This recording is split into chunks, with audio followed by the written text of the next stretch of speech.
Hi all, English to Tamil translated sentences. பார்க்கலாமா? Mind blowing. Mind blowing. Mind blowing. Mind blowing. Mind blowing.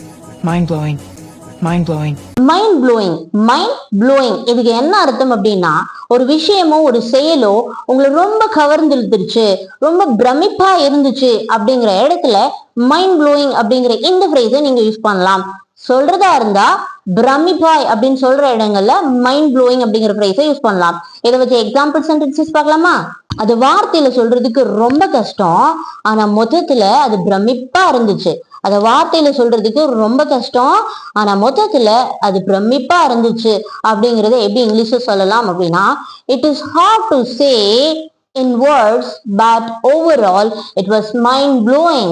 It's hard to say in words, but overall it was mind blowing அப்படின்னா அத வார்த்தையில சொல்றதுக்கு கஷ்டம், ஆனா மொத்தத்துல அது பிரமிப்பா இருந்துச்சு அப்படிங்கிறதுக்கு தான் it was mind blowing அப்படின்னு சொல்லியிருக்கோம். Okay, thank you. Follow for more.